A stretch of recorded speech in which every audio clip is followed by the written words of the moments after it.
गुरुर्ब्रह्मा गुरुर्विष्णु गुरुर्देवो महेश्वरः गुरुर्साक्षात् परब्रह्म तस्मै श्री गुरुवे नमः। ओं गजाननं भूतगणाधिसेवितं कपितजम्बुफलचारुभक्षणं उमासुतं शोकविनाशकारिकं नमामि विघ्नेश्वरपादपङ्कजम्। ओम श्री शाम शिवाय नमः। ओम श्री शाम शिवाय नमः। ओम श्री शाम शिवाय नमः। ओम श्री शाम शिवाय नमः। आज हम आपको शिव महापुराण की कथा आपको सुना रहे हैं। इसको संपूर्ण सुनने से मनुष्य के सभी कष्ट दूर हो जाते हैं और नाना प्रकार की संपत्तियों से युक्त हो जाते हैं, सभी मनोकामनाएं पूर्ण हो जाती हैं। बोलो शंकर भगवान की जय। आज हम प्रहलाद की वंश परंपरा में बलिपुत्र और वाणासुर की उत्पत्ति की कथा और शिव भक्त वाणासुर द्वारा तांडव नृत्य के प्रदर्शन से शंकर को प्रसन्न करना और वरदान के रूप में शंकर का वाणासुर की नगरी में निवास करना और शिव पार्वती का विहार, पार्वती द्वारा वाणपुत्री ऊखा को वरदान देना, ये आपको विस्तार पूर्वक सुनाएंगे। सो आप सभी मन को एकाग्र करते हुए कथा को श्रवण करेंगे और धर्म लाभ प्राप्त करेंगे। व्यास जी बोले, हे सर्वज्ञ, हे सनत कुमार, आपने मुझ पर अनुग्रह कर परम प्रीति से शिव के अनुग्रह से पूर्ण ये अत्यंत अद्भुत कथा सुनाई। अब शिव जी के उस चरित्र को सुनना चाहता हूँ जिस प्रकार उन्होंने प्रीतिपूर्वक वाणासुर को गणपत्य प्रदान किया। सनत कुमार बोले, हे व्यास, जिस प्रकार शिव जी ने प्रसन्नतापूर्वक वाणासुर को गणपत्य पद प्रदान किया, परमात्मा शिव जी के उस चरित्र को अब आप आदरपूर्वक सुनिए। इसी चरित्र के अंतर्गत वाणासुर पर अनुग्रह करने वाले महाप्रभु सदाशिव का श्री कृष्ण के साथ युद्ध भी हुआ। अब शिव की लीला से युक्त मन तथा कान को सुख देने वाले तथा महापुण्यदायक इतिहास को सुनिए।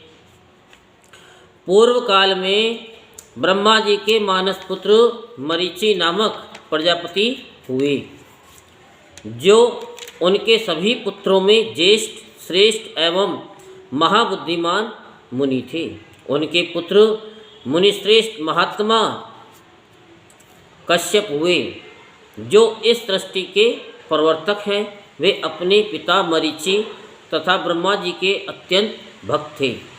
हे व्यास जी, दक्ष की कुशल 13 कन्याएं थीं, जो उन कश्यप मुनि की पतिव्रता स्त्रियां थीं। उनमें ज्येष्ठ कन्या का नाम दिति था। सभी दैत्य उसी के पुत्र कहे गए हैं और अन्य स्त्रियों से चराचर सहित सभी देवता आदि संतानें उत्पन्न हुई। ज्येष्ठ पत्नी दिति से महाबलवान 2 पुत्र उत्पन्न हुए, जिनमें हिरण्यकश्यपु ज्येष्ठ तथा हिरण्याक्ष कनिष्ठ था। उस हिरण्यकश्यपु के क्रम से प्रहलाद, अनुप्रहलाद, संहलाद तथा प्रहलाद नामक 4 दैत्य श्रेष्ठ पुत्र हुए। उन सभी प्रहलाद अत्यंत जितेंद्रिय तथा भगवान विष्णु का परम भक्त था, जिसका नाश करने में कोई भी दैत्य समर्थ नहीं हुआ। उस प्रहलाद का पुत्र विरोचन हुआ, जो दानियों में श्रेष्ठ था और जिसने ब्राह्मण रूपी इंद्र के मांगने पर अपना सिर ही दे दिया।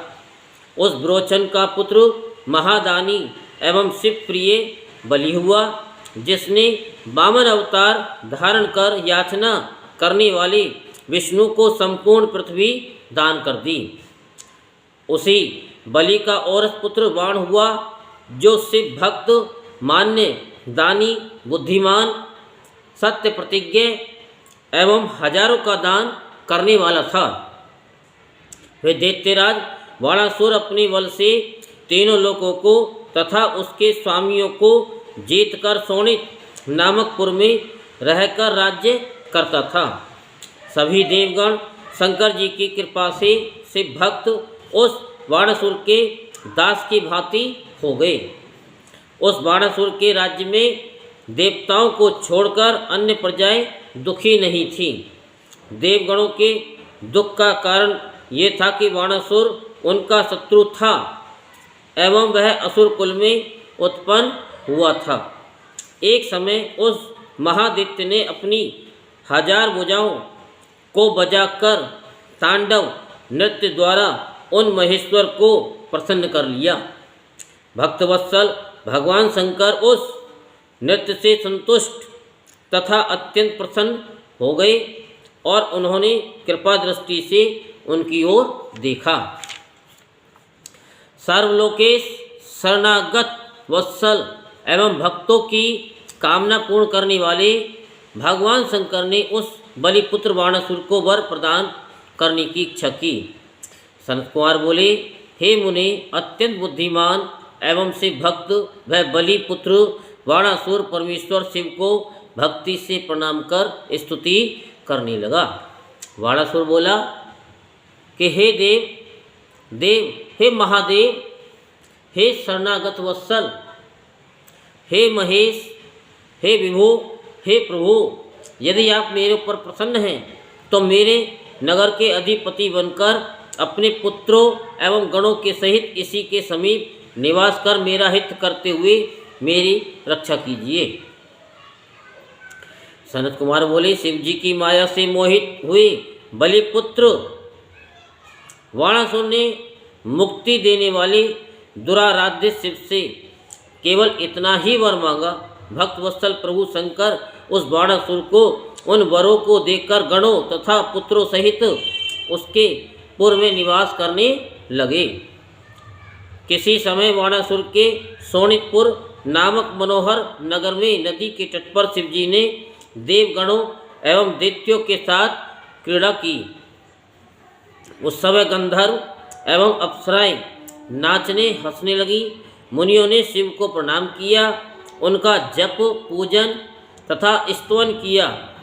प्रमथगण अट्ठास करने लगे, ऋषि लोग हवन करने लगे एवं सिद्धगण यहाँ आए और शिव की क्रीड़ा देखने लगे। मलिच कुमार्गी तथा कुतर्की विनष्ट हो गए। समस्त देव माताएं शिवजी के सन्मुख उपस्थित हो गईं तथा सभी प्रकार के भय नष्ट हो गए। उस क्रीड़ा से रुद्र में सद्भावना रखने वाले भक्तों के सांसारिक दोष दूर हो गए।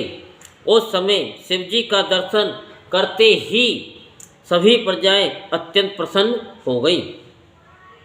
मुनि तथा सिद्धगण स्त्रियों की अद्भुत चेष्टा को देखकर अट्ठास करने लगे। समस्त ऋतुएं वहाँ अपना अपना प्रभाव प्रकट करने लगी।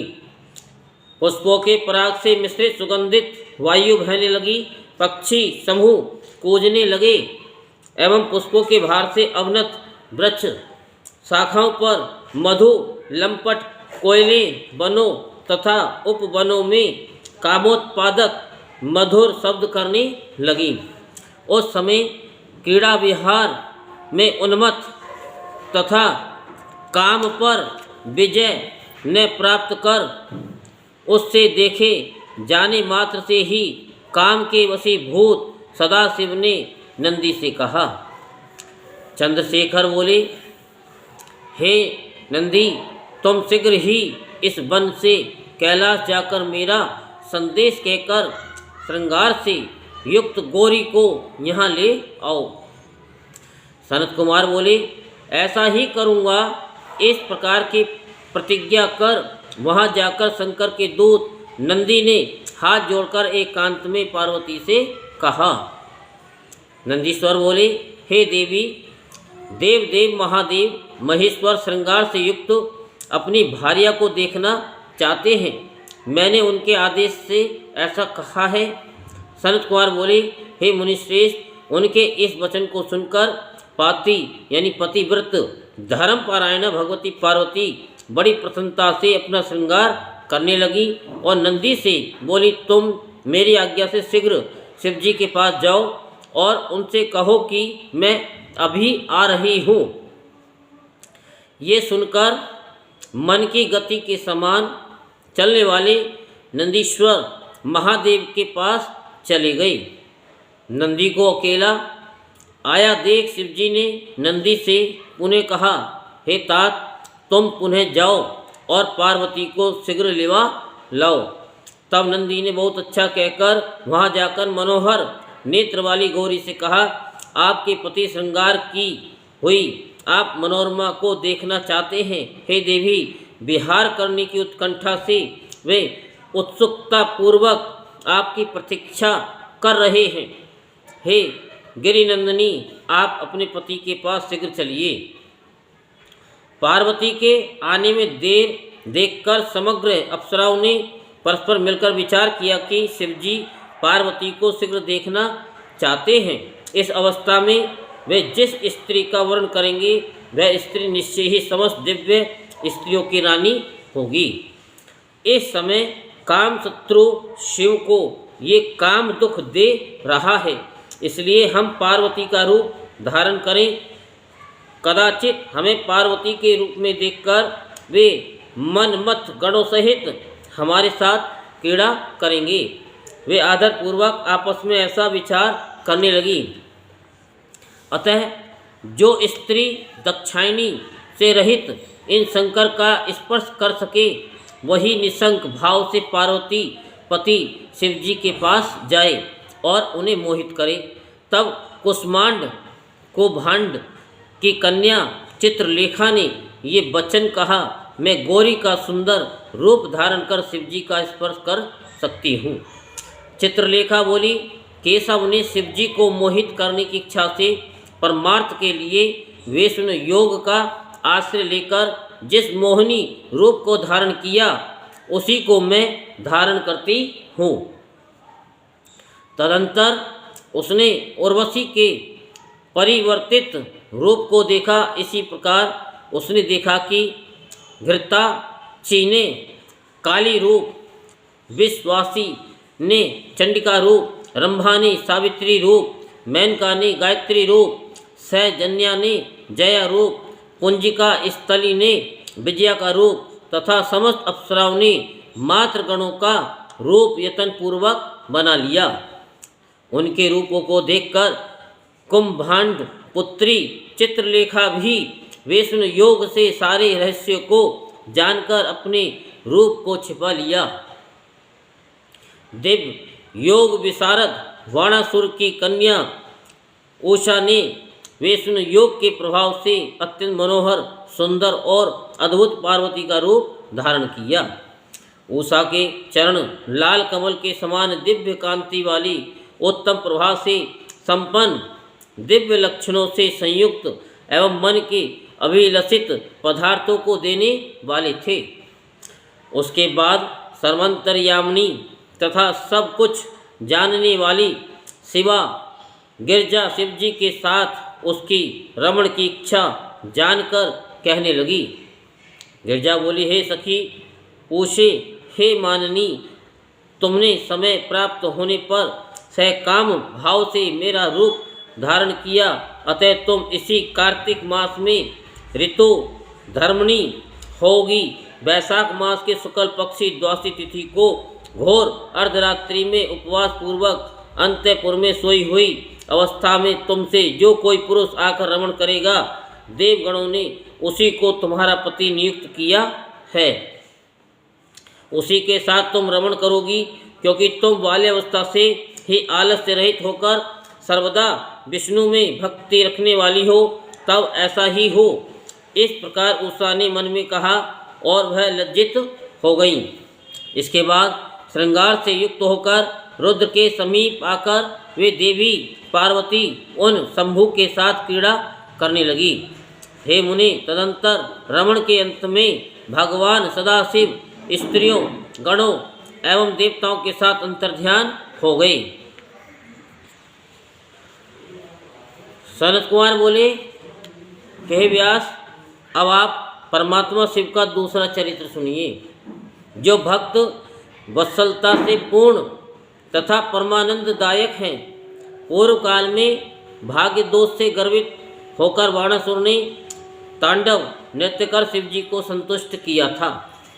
उसके बाद पार्वती पति शिव जी को संतुष्ट मन वाला जानकर बाणासुर सिर झुकाकर विनम्र हो हाथ जोड़कर कहने लगा। बाणासुर बोला, हे देवादिदेव, हे महादेव, हे सर्वदेव शिरोमणि, यद्यपि मैं आपकी कृपा से अत्यंत बलवान हूँ, तथापि मेरी प्रार्थना सुनिए। आपने मुझे 1000 भुजाएं प्रदान की हैं, किंतु ये मेरे लिए भार स्वरूप हो गई हैं। इस त्रिलोकी में आपके अतिरिक्त और कोई दूसरा योद्धा मेरे समान नहीं है। हे देव, अब मैं इन 1000 भुजाओं को लेकर क्या करूं?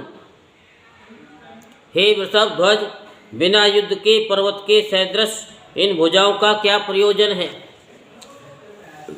मैं अपनी इन मजबूत भुजाओं की खुजली मिटाने के लिए युद्ध की इच्छा से दिग्गजों के पास गया। वहां जाकर मैंने उनके पुरों को तहस नहस कर दिया, पर्वतों को उखाड़ दिया, किंतु वे भी भयभीत होकर के भाग गई।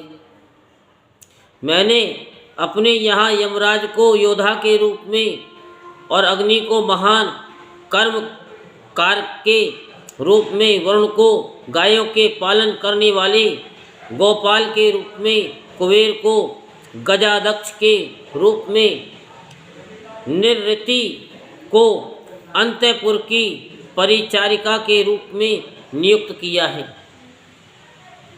मैंने इंद्र को जीत लिया और उसे लोक में सदा करदाता बना दिया है।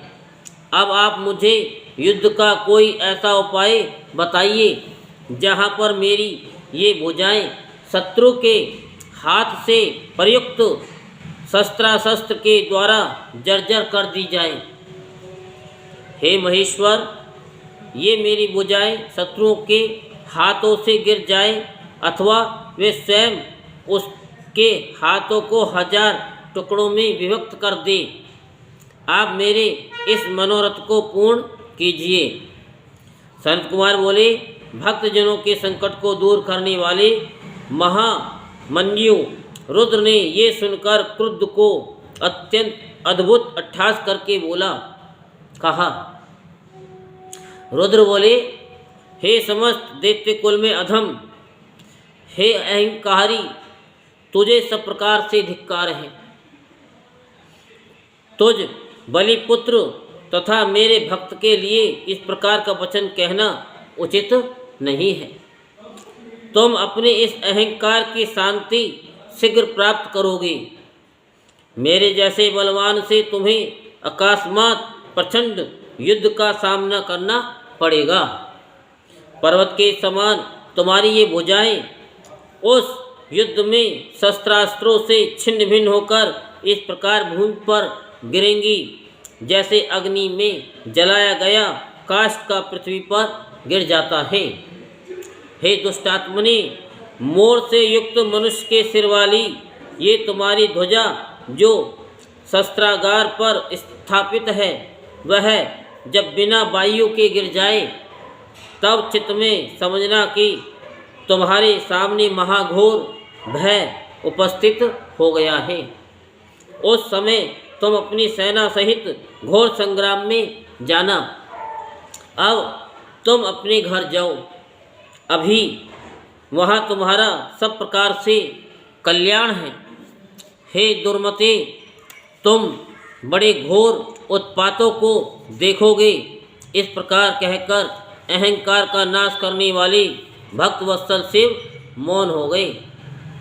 सनत कुमार बोले, ये सुनकर बाणासुर अपने अंजलिस्त दिव्य पुष्पों से महादेव रुद्र का पूजन करके उन्हें प्रणाम कर अपने घर चला गया। उसने कुंभांड के पूछने पर हर्षित हो सारा वृत्तांत कह सुनाया और उत्सुक होकर उस योग की प्रतीक्षा करने लगा। इसके अनंतर अकस्मात अपना ध्वज भगन हुआ देखकर वह बाणासुर हर्षित होकर युद्ध के लिए चल पड़ा। अपनी सेना को बुलाकर उस महावीर महारथी एवं महोत्साही बलिपुत्र बाणासुर ने अपने 8 गणों को साथ लेकर संग्राम संबंधी यज्ञ कर विजयप्रद मधु का एवं सभी दिशाओं में मांगलिक द्रव्यों का दर्शन कर युद्ध के लिए प्रस्थान किया। उसने अपने मन में विचार किया कि आज रणप्रिय नाना शस्त्रों का परगामी वह कौन सा योद्धा है जो मुझसे युद्ध करने के लिए कहाँ से आएगा। क्या वह सचमुच मेरी सहस्त्र भुजाओं को अग्निदग्ध काष्ठ के समान नष्ट कर देगा। मैं भी युद्ध में महातीव्र अपने शस्त्रों से सैकड़ों योद्धाओं को काट डालूंगा। इसी बीच शिव जी की प्रेरणा से वह काल आ पहुँचा जब बाणासुर की सुंदर कन्या उषा श्रृंगार कर विराजमान थी। वह वैशाख मास की अर्धरात्रि में विष्णु की पूजा कर स्त्री भाव से उपलंबित होकर गुप्त अंतःपुर में सो रही थी। तभी भगवती पार्वती की दिव्य माया से आकृष्ट होने के कारण कृष्ण पुत्र प्रद्युम्न से उत्पन्न हुए अनिरुद्ध ने उस रात्रि में उससे बलपूर्वक विहार किया, जिससे वह अनाथ के समान रोने लगी। अनिरुद्ध भी उस कन्या से बलपूर्वक रमण कर पार्वती की सखियों के साथ दिव्य योग से क्षण मात्र में द्वारिकापुरी चले आए। तब उपभोग की हुई वह कन्या उठकर रोते रोते अपनी सखियों से नाना प्रकार के वाक्य कहते हुए शरीर का त्याग करने के लिए तैयार हो गई। हे व्यास जी, जब सखियों ने उसके द्वारा किए गए पूर्व दोष का स्मरण कराया तो वह अपने पूर्व कृत्यों का स्मरण करने लगी। हे मुनि, उस समय बाणासुर की पुत्री उषा ने कुंभांड की पुत्री चित्रलेखा से मधुर वाणी में कहा। उषा बोली, हे सखी, यदि पार्वती ने पहले ही इसे मेरा पति निश्चित किया है तो वह गुप्त पति किस उपाय से मुझे प्राप्त हो सकता है। जिसने मेरा मन हरण किया है वह किस कुल में उत्पन्न हुआ है। उषा की ये बात सुनकर सखी ने उससे कहा। चित्रलेखा बोली, हे देवी, तुमने सपन में जिस पुरुष को देखा है उसे मैं किस प्रकार से लाऊं जो मेरे ज्ञान से परे है। उसको ले आना किस प्रकार संभव है। उसके ऐसा कहने पर अनुरागवती दैत्य कन्या उषा ने उसके वियोग के कारण मरने का निश्चय कर लिया, किंतु उस सखी ने समझा बुझाकर प्रथम दिन उसकी रक्षा की। इसके बाद हे मुनिश्रेष्ठ, कुंभांड की पुत्री महाबुद्धिमती उस चित्रलेखा ने बाणासुर की पुत्री उषा ने पुनः इस प्रकार कहा। हे सखी, तुम अपने मन को हरण करने वाले उस पुरुष को बताओ। यदि वह इस त्रिलोकी में कहीं भी होगा तो मैं उसे लाऊंगी और तुम्हारी विपत्ति दूर करूंगी। सनत कुमार बोले, इस प्रकार कहकर चित्रलेखा ने वस्त्र के ऊपर देव, दैत्य, दानव, गंधर्व, सिद्ध, नाग तथा यक्ष आदि के चित्र खींचे। उसने मनुष्यों में वृषणी वंशी, यादवों, सूर, वसुदेव, बलराम, कृष्ण तथा नरश्रेष्ठ प्रद्युम्न का चित्र खींचा। जब उसने प्रद्युम्न पुत्र अनिरुद्ध का चित्र खींचा तो उस चित्र को देखते ही लज्जित हो उषा ने अपना मुख नीचे कर लिया और मन से वह अत्यंत प्रसन्न हुई। उषा बोली, हे सखी, रात्रि में आकर जिसने शीघ्र ही मेरे चित्त रतन को चुराया था वह यही पुरुष है। मैंने उसे पा लिया। हे भामिनी, जिसके स्पर्श मात्र से मैं मोहित हो गई थी, उसे मैं जानना चाहती हूँ। तुम सब कुछ बताओ, ये किसके कुल में उत्पन्न हुआ है और इसका क्या नाम है। उषा के ऐसा कहने पर उस योगिनी ने उसके वंश तथा नाम का वर्णन किया।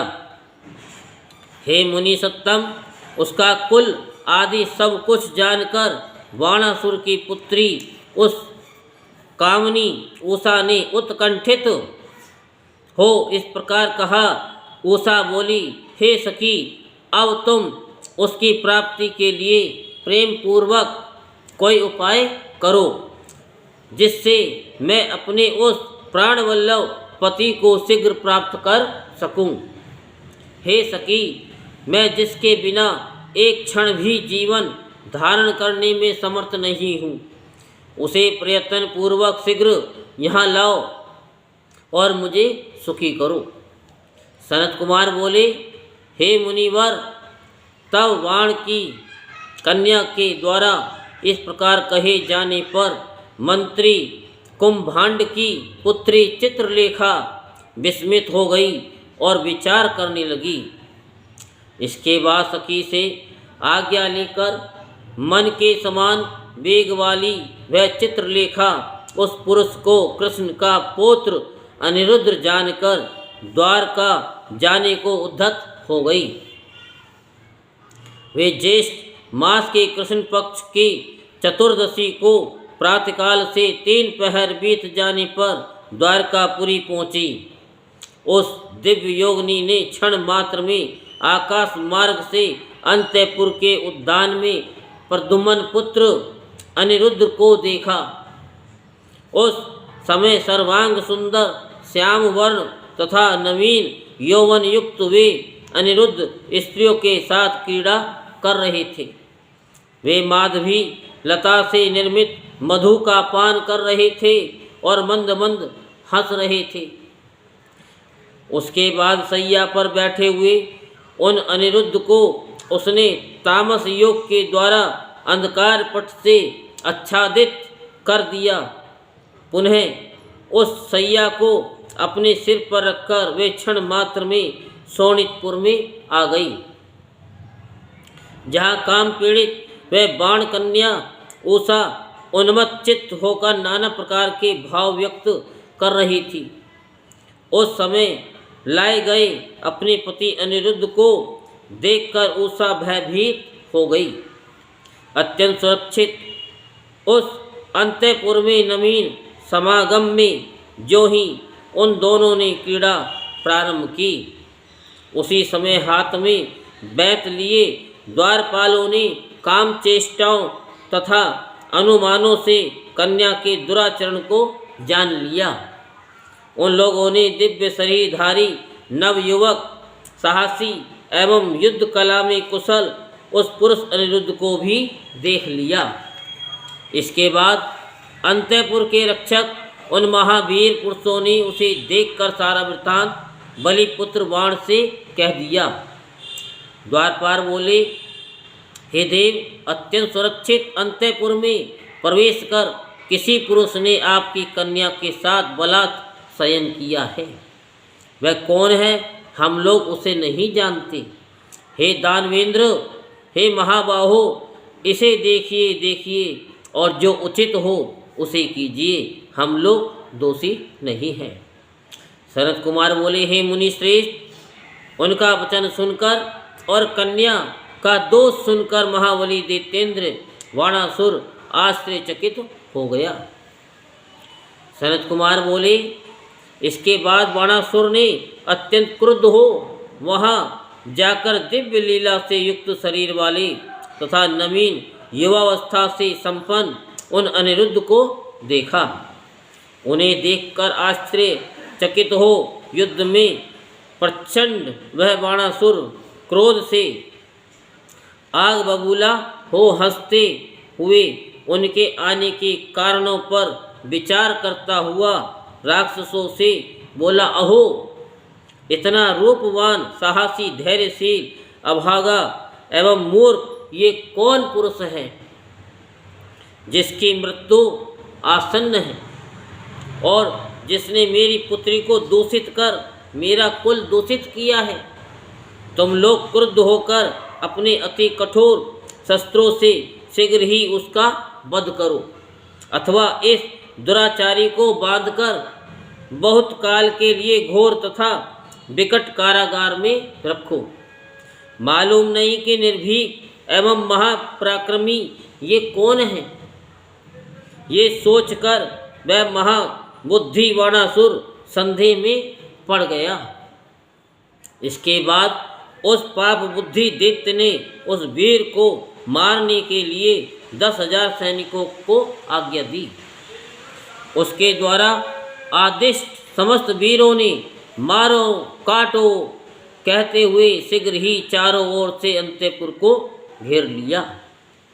तब शत्रु सेना को अंतःपुर के द्वार पर आया हुआ देखकर गर्जना करते हुए वे अनिरुद्ध अतुलनीय परिघ हाथ में लेकर हाथ में वज्र लिए हुए काल के समान भवन से निकले और उससे समस्त सैनिकों का वध कर पुनः अंतःपुर में चले गए। हे मुनि श्रेष्ठ, इस प्रकार शिव के तेज से पराक्रमशील अनिरुद्ध ने क्रोध से रक्त नेत्र हो 10,000 सेनाओं का वध कर दिया। इसके बाद पुनः युद्ध के लिए आई हुई 1,00,000 सेना का वध कर दिए जाने पर क्रोध में भरे हुए बाणासुर ने युद्ध कुशल कुंभांड को लेकर शिव तेज से रक्षित तथा कांतिमान शरीर वाले महाबुद्धिमान प्रद्युम्न पुत्र अनिरुद्ध को उस महायुद्ध में द्वंद्व युद्ध के लिए ललकारा। तब उन्होंने दैत्येंद्र की 10,000 सेना, उतने घोड़े और उतने ही रथों को उसी के खड्ग से नष्ट कर दिया जो द्वंद्व युद्ध में उन्हें बाणासुर से प्राप्त हुआ था। इसके बाद अनिरुद्ध ने कालाग्नि के समान शक्ति उसके वध के लिए ग्रहण कर उसके ऊपर प्रहार किया।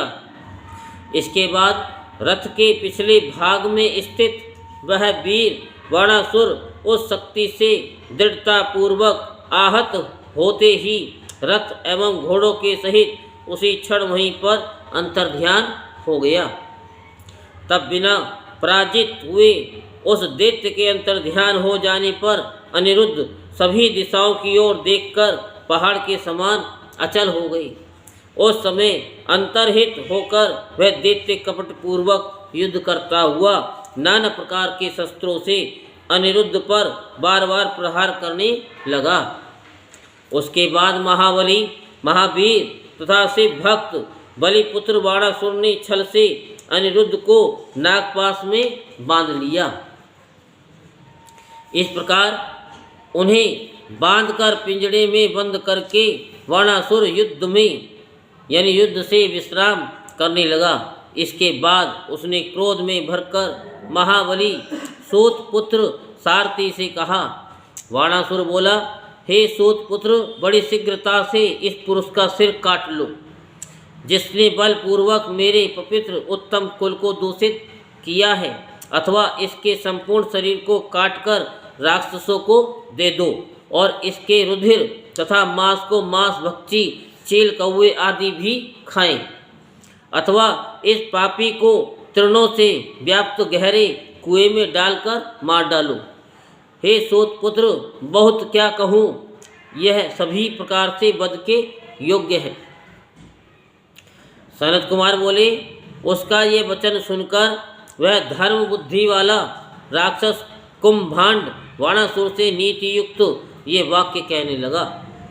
कुंभांड बोला, हे देव, विचार कीजिए, ये कर्म करना उचित नहीं है, क्योंकि इसके मार डालने पर आत्मा का हनन होगा, ऐसा मेरा विचार है।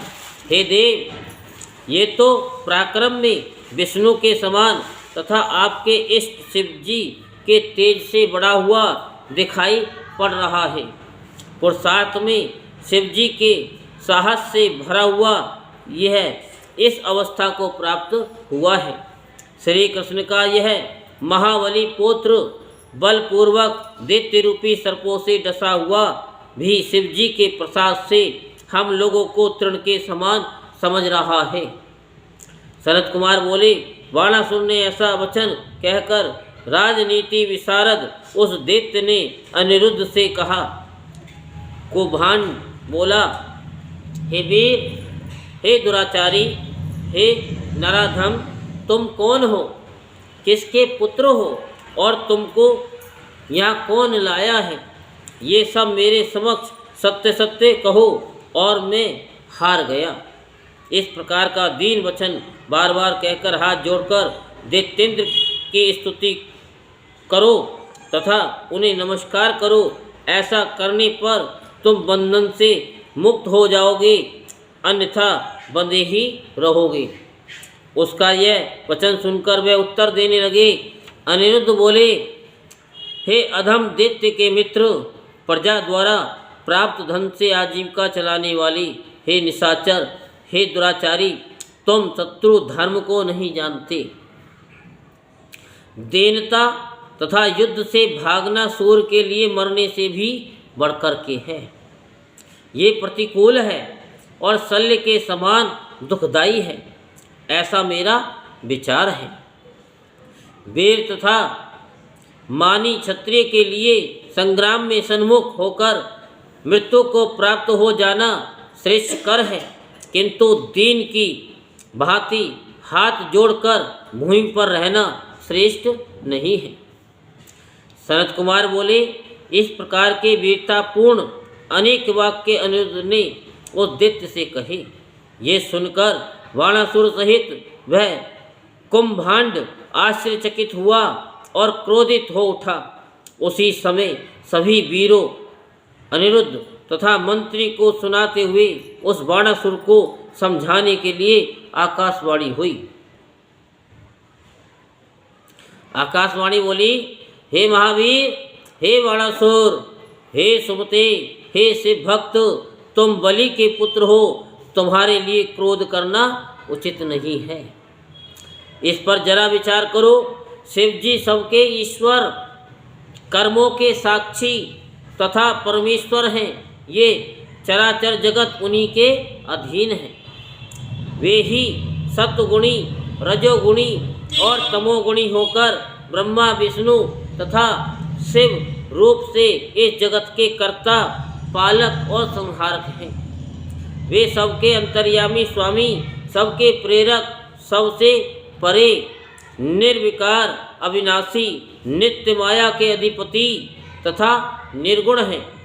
हे बलि के श्रेष्ठ पुत्र, उनकी इच्छा से निर्मल को भी बलवान जानना चाहिए।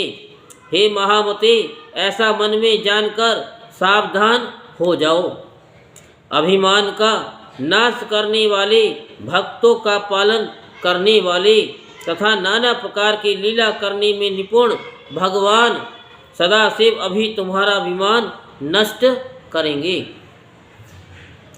सनत कुमार बोले, हे महामुने, ऐसा कहकर आकाशवाणी शांत हो गई और बाणासुर ने उसके वचन के अनुसार अनिरुद्ध को नहीं मारा, किंतु अपने अंतःपुर में जाकर उस प्रतिकूल बुद्धि वाले ने उत्तम रस का पान किया और वह उस वचन को भूल गया जहाँ विहार करने लगा। उसके बाद भयंकर विष वाले नागों से बंधे हुए तथा प्रिया के बिना अतृप्त चित्त वाले अनिरुद्ध ने उसी क्षण दुर्गा देवी का स्मरण किया। अनिरुद्ध बोले कि हे शरणे, हे देवी, हे यशोदे, हे चंड रोशनी, मैं बंधा हूँ तथा सर्पों से भस्म हो रहा हूँ। आप आइए और मेरी रक्षा कीजिए। हे शिव भक्ते, हे शिवे, हे महादेवी, आप सृष्टि, स्थिति तथा प्रलय करने वाली हैं। आपके अतिरिक्त कोई भी रक्षा करने वाला नहीं है, अतः आप मेरी रक्षा कीजिए। सनत कुमार बोले, उनके द्वारा इस प्रकार की स्तुति किए जाने पर निखरे हुए काजल के समान वर्ण वाली काली जी ज्येष्ठ मास के कृष्ण पक्ष की चतुर्दशी को महानिशा में प्रकट हुई। उन्होंने अपनी विशाल मुष्टि के प्रहार से उस पिंजरे को तोड़ दिया तथा उन भयानक सर्परूपी बाणों को भस्म कर अनिरुद्ध को बंधन मुक्त करके उन्हें अंतःपुर में प्रविष्ट कराने के पश्चात दुर्गा वहीं पर अंतर्ध्यान हो गई। हे मुनीश्वर, इस प्रकार शिव शक्ति रूपा देवी की कृपा से अनिरुद्ध दुख से निवृत्त हो गए और यथार्थ यानी व्यथा रहित होकर सुखी हो गए। तब शिव शक्ति के प्रभाव से विजय प्राप्त कर तथा बाण पुत्री अपनी प्रिया को प्राप्त कर अनिरुद्ध आनंदित हो गए। इसके बाद मदपान करके लाल नेत्रों वाले वे अनिरुद्ध अपनी प्रिया उस बाणासुर की कन्या के साथ सुखी होकर पूर्व की भांति विहार करने लगे। व्यास जी बोले, हे मुनिश्रेष्ठ, कुंभांड की पुत्री चित्रलेखा द्वारा अपने पुत्र अनिरुद्ध का हरण कर लिए जाने पर श्री कृष्ण ने क्या किया, उसे कहिए। सनत कुमार बोले, हे मुनि सत्तम, अनिरुद्ध के चले जाने पर उन स्त्रियों के रोने के शब्द को सुनकर श्री कृष्ण को बहुत दुख हुआ। अनिरुद्ध को बिना देखे उनके बंधुओं तथा श्री कृष्ण को शोक करते हुए वर्षा काल के 4 मास बीत गए।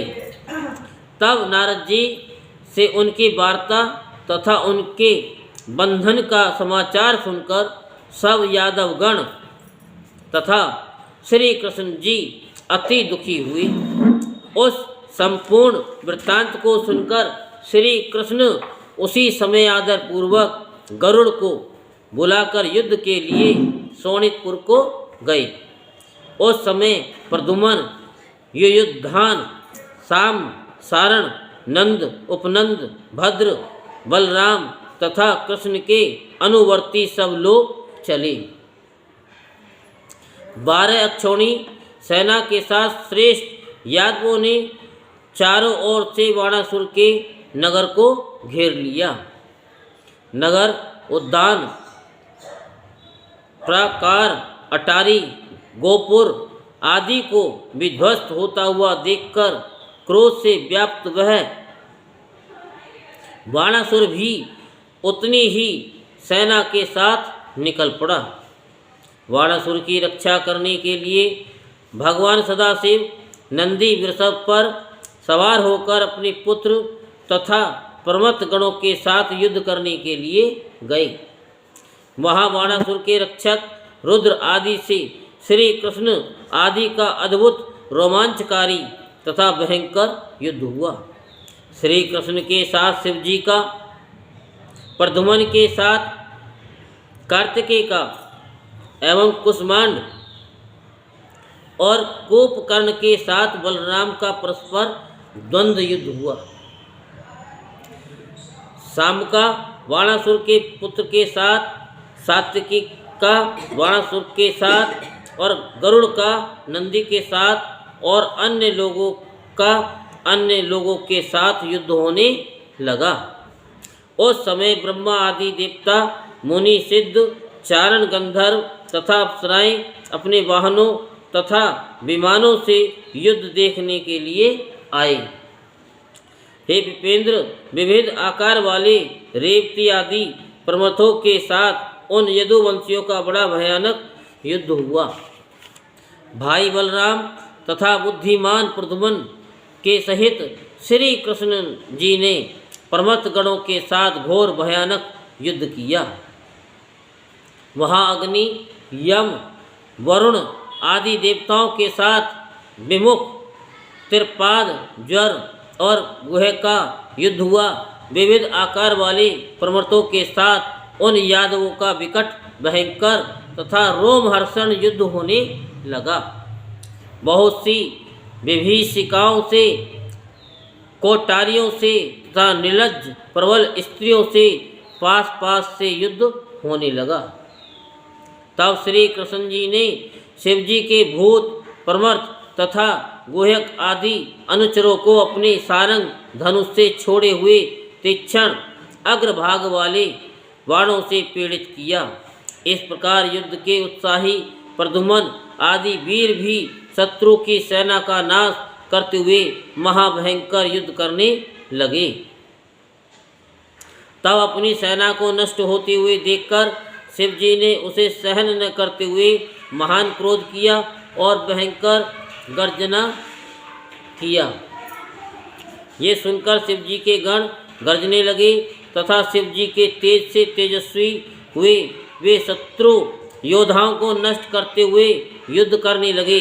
श्री कृष्ण ने सारंग धनुष पर नाना प्रकार के अस्त्रों को रखकर शिव जी के ऊपर प्रहार किया। तब विस्मित न होते हुए महादेव जी ने प्रत्यक्ष रूप से अस्त्रों को शांत कर दिया। शिव जी ने ब्रह्मास्त्र से वायव्यास्त्र को पर्वतास्त्र से तथा नारायण के आग्नेय अस्त्र को अपने पर्यायजन्यास्त्र से शांत कर दिया। प्रत्येक योद्धा से जीती हुई श्री कृष्ण जी की सेना भागने लगी। हे व्यास जी, वह सेना शिव के संपूर्ण तेज के कारण युद्ध में न रुक सकी। हे मुनि, अपनी सेना के पलायन करने पर परम तपस्वी श्री कृष्ण ने वरुण देवता संबंधी अपने शीतल नामक ज्वर को छोड़ा। हे मुनि, श्री कृष्ण की सेना के भाग जाने पर श्री कृष्ण का शीतल ज्वर 10 दिशाओं को भस्म करता हुआ उन शिव जी के समीप गया। उसको आता हुआ देखकर महादेव ने अपना ज्वर छोड़ा। उस समय शिव ज्वर तथा विष्णु ज्वर आपस में युद्ध करने लगे। तब विष्णु का ज्वर शिव जी के ज्वर से पीड़ित होकर क्रंदन करने लगा और कहीं अपनी रक्षा न देखकर शिव जी की स्तुति करने लगा। तब विष्णु के ज्वर द्वारा वंदित शरणागत वत्सल सदा शिव ने प्रसन्न होकर विष्णु के शीत ज्वर से कहा। महेश्वर बोले, हे शीत ज्वर, मैं तुमसे प्रसन्न हूँ, तुमको मेरे ज्वर से भय नहीं होगा। जो कोई हम दोनों के संवाद का स्मरण करेगा उसको ज्वर से भय नहीं होगा। सनत कुमार बोले, इस प्रकार कहे जाने पर वह विष्णु ज्वर शिव जी को नमस्कार करके चला गया। उस चरित्र को देखकर श्री कृष्ण भयभीत तथा विस्मित हो गए। प्रद्युम्न के बाण समूह से पीड़ित होकर कुपित हुए दैत्य संघाती स्कंद ने अपनी शक्ति से प्रद्युम्न को आहत कर दिया। तब स्वामी कार्तिकेय की शक्ति से आहत बलवान प्रद्युम्न अपने शरीर से रुधिर बहाते हुए संग्राम भूमि से हट गए। कुंभांड और कोपकर्ण के द्वारा अनेक अस्त्रों से आहत किए गए बलि बलभद्र भी युद्ध में स्थिर न रह सके और भाग गए। गरुड़ ने हजारों रूप धारण कर महासागर से जल का पान कर और मेघों के समान जल छोड़कर बहुत से लोगों का नाश किया। तब शिव जी के वाहन बलवान वृषभ ने कुपित होकर उन गरुड़ जी को बड़े वेग से शीघ्रतापूर्वक सींगों द्वारा विदीर्ण कर दिया। तब सींगों के आघात से विदीर्ण शरीर वाले गरुड़ जी अत्यंत विस्मित हो शीघ्र ही भगवान को छोड़कर युद्ध स्थल से भाग गए। ऐसा चरित्र होने पर देव की पुत्र भगवान श्री कृष्ण शिव जी के तेज से विस्मित हो शीघ्र ही अपने सारथी से कहने लगे। श्री कृष्ण भगवान बोले कि हे सूत, तुम मेरे वचन को सुनो, मेरे रथ को शीघ्र ले चलो जिससे मैं शिव के समीप स्थित होकर उनसे कुछ कह सकूं। सनत कुमार बोले, भगवान के इस प्रकार कहने पर अपने गुणों के कारण मुख्य दारुक नामक सारथी शीघ्र ही उस रथ को शिव जी के समीप ले गया। तब शरणागत हुए श्री कृष्ण ने झुककर हाथ जोड़कर भक्तवत्सल शिव जी से भक्ति पूर्वक प्रार्थना की। श्री कृष्ण बोले, हे देवों के देव महादेव, हे शरणागत वत्सल, आप अनंत शक्ति वाले सब के आत्म रूप परमेश्वर को मैं नमस्कार करता हूँ। आप संसार की उत्पत्ति, स्थिति एवं नाश के कारण सज ज्ञापित मात्र ब्रह्मलिंग परम शांत केवल परमेश्वर, काल, देव, कर्म, जीव, स्वभाव, द्रव्य, क्षेत्र, प्राण, आत्मा, विकार तथा अनेक समुदाय वाले हैं। हे संसार के स्वामिन, बीजोरोह तथा प्रभारूपी ये आपकी माया है। इस कारण में आप बंधनहीन परमेश्वर की शरण में आया हूँ। आप लोकेश्वर अपने द्वारा किए गए विविध भावों से लीला पूर्वक देवता आदि का पोषण करते हैं तथा बुरे मार्ग में जाने वालों को स्वभाव से विनिष्ट करते हैं। आप ही ब्रह्म परम ज्योति स्वरूप तथा शब्द ब्रह्म रूप हैं। आप निर्मल आत्मा को योगी केवल आकाश के समान देखते हैं। आप ही आदि पुरुष, अद्वितीय, तुरीय, आत्मद्रष्टा, ईश, हेतु, अहेतु तथा विकारी प्रतीयमान होते हैं। हे प्रभु, हे भगवान, हे महेश्वर, आप अपनी माया से संपूर्ण गुणों की प्रसिद्धि के निमित्त सभी से युक्त तथा सभी से भिन्न भी हो। हे प्रभु, जिस प्रकार सूर्य छाया रूपों का तिरस्कार करके अपनी कांति से प्रकाश करता है, उसी प्रकार दिव्य नेत्र वाले आप सर्वस्व प्रकाश कर रहे हैं। हे विभु, हे भूमन, हे गिरीश, आप गुणों से बिना ढके हुए भी अपने गुणों से समस्त गुणों को दीपक के समान प्रकाशित करते हैं। हे शंकर, आपकी माया से मोहित बुद्धि वाले पुत्र स्त्री ग्रह आदि में आसक्त होकर पाप समुद्र में डूबते उतराते रहते हैं। जो अजितेंद्रिय हैं, पुरुष प्रारब्धवश इस मनुष्य जन्म को प्राप्त कर आपके चरणों में प्रेम नहीं करता, वह शोक करने योग्य तथा आत्म वंचक है। हे भगवान, मैं आपकी आज्ञा से वाणासुर की भुजाओं को काटने के लिए आया हूँ। अभिमान के नाश करने वाले आपने ही इस गर्वित वाणासुर को शाप दिया है। हे देव, आप संग्राम भूमि से लौट जाइए, जिससे आपका शाप व्यर्थ न हो। हे प्रभु, आप मुझे वाणासुर के हाथ काटने की आज्ञा दीजिए। सनत कुमार बोले, हे मुनीश्वर, श्री कृष्ण के इस वचन को सुनकर महेश्वर शिव जी ने श्री कृष्ण की स्तुति से प्रसन्नचित होकर कहा। महेश बोले, हे तात, आपने सत्य कहा है। मैंने दैत्यराज को शाप दिया है कि आप मेरी आज्ञा से वाणासुर की भुजाओं को काटने के लिए आए हैं। हे रमानाथ, हे हरि, मैं क्या करूं? मैं सदा भक्तों के अधीन हूँ। हे वीर, मेरे देखते हुए वाणासुर की भुजाओं का छेदन किस प्रकार हो सकता है? अतः आप मेरी आज्ञा से जिम भगणास्त्र से मेरा जिम भण यानी जवाई आना कीजिए। इसके बाद अपना यथेष्ट कार्य कीजिए और सुखी हो जाइए।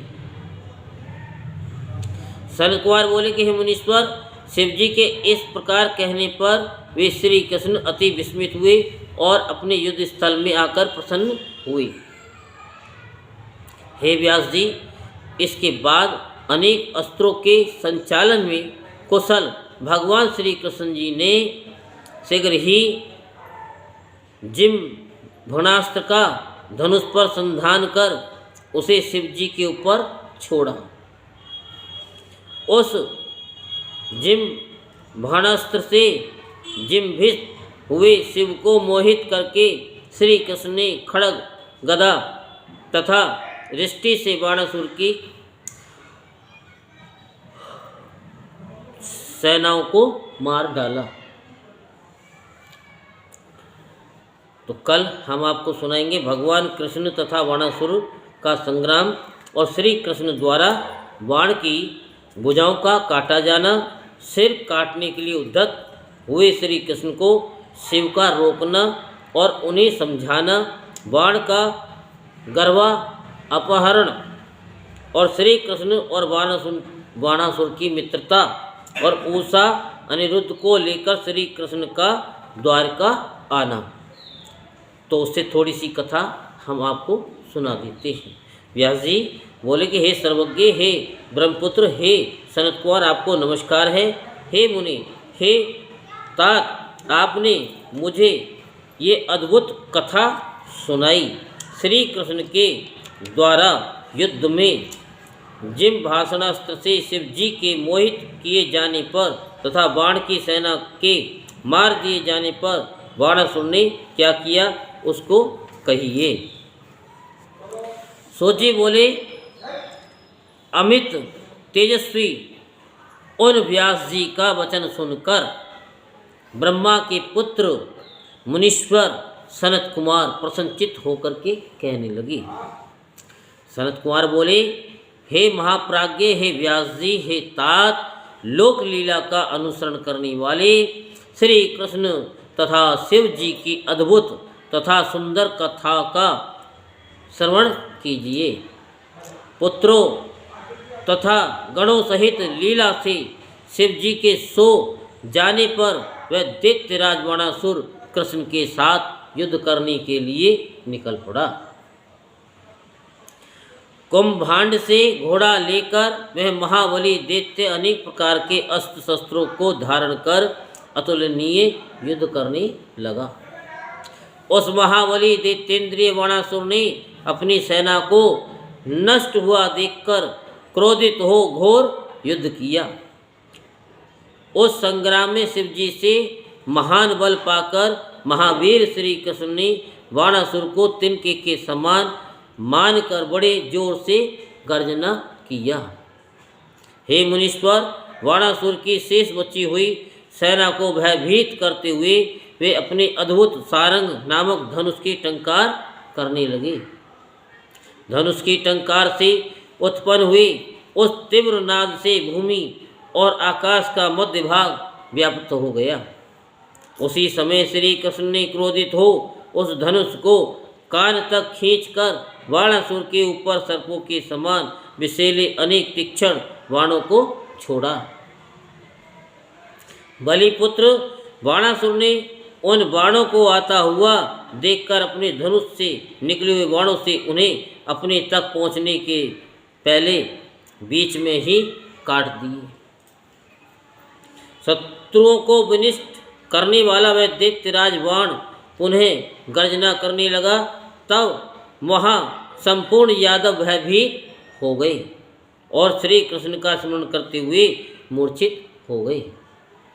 इसके बाद बलि के पुत्र महान अहंकारी बाण ने शिव जी के चरण कमलों का स्मरण करके अतिशूर श्री कृष्ण के ऊपर अपने बाण छोड़े।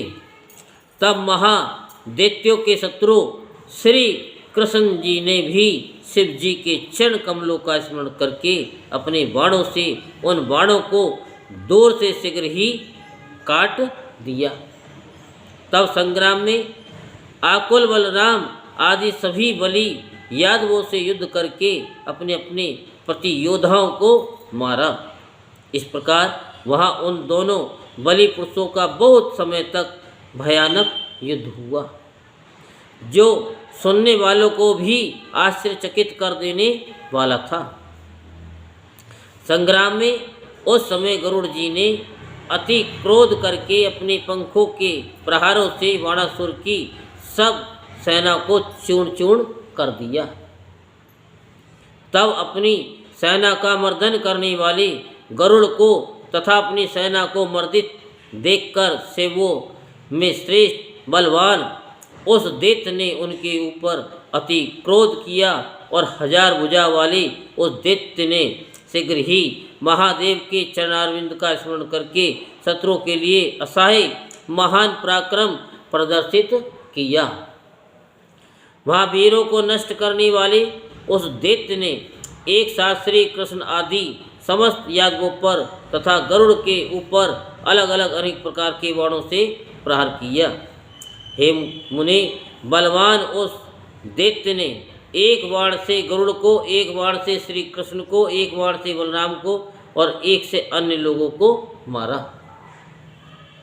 उस समय बड़े पराक्रमी विष्णु के अवतार रूप तथा दैत्यों का नाश करने वाले परमेश्वर श्री कृष्ण उस युद्ध में अत्यधिक कुपित हुए और गरजने लगे तथा शिव जी का स्मरण कर अपने धनुष से छोड़े हुए बाणों से अति उग्र पराक्रम वाले उसके सैनिकों तथा उस दैत्य बाणासुर पर उन्होंने एक साथ प्रहार किया। निश्चित होकर श्री कृष्ण ने अपने बाणों से उसके धनुष छत्र आदि को काट दिया और उसके घोड़ों को मारकर गिरा दिया। महावीर बाणासुर ने अति क्रोधित हो गर्जन किया और अपनी गदा से श्री कृष्ण पर प्रहार किया, जिससे वे पृथ्वी पर गिर पड़े। हे देव ऋषि, तब श्री कृष्ण लोक में लीला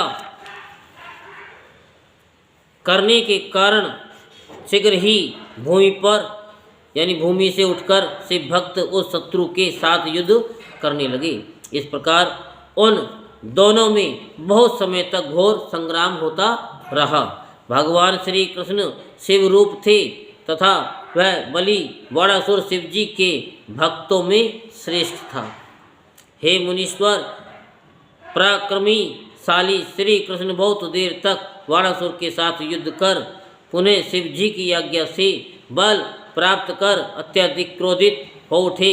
तदंतर शत्रु वीरों का नाश करने वाले भगवान श्री कृष्ण ने शिव जी की आज्ञा से शीघ्र ही सुदर्शन चक्र से बाणासुर की बहुत सी भुजाओं को काट दिया। उस समय उसकी श्रेष्ठ 4 भुजाएं शेष रह गई और शिव जी के अनुग्रह से वह शीघ्र ही व्यथा रहित हो गया। जिस समय बाणासुर शिव जी के स्मरण से हीन हुआ, उसी समय वीरता को प्राप्त हुए श्री कृष्ण उसका सिर काटने को दत्त हुए। तब भगवान सदाशिव उनके सामने खड़े हो गए। रुद्र बोले, हे भगवान, हे देव की पुत्र, हे विष्णु, मैंने तो पहले आपको आज्ञा दी थी कि मेरी आज्ञा का पालन करने वाले, आपने वैसा ही किया। अब आप बाणासुर के सिर को मत काटिए।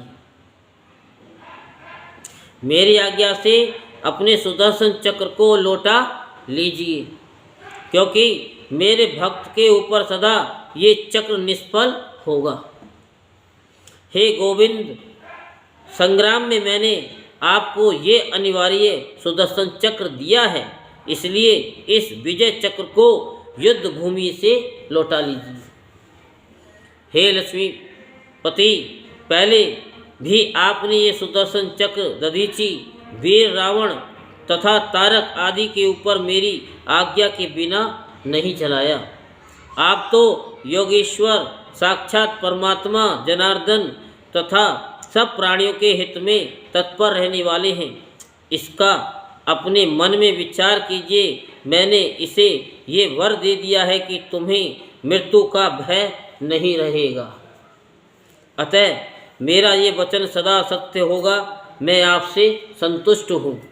हे हरे, पहले ये अपनी भुजाओं को खुजलाकर अपनी गति को भूल गया और गर्वित तथा उन्मत्त होकर इसने मुझसे युद्ध का वर मांगा।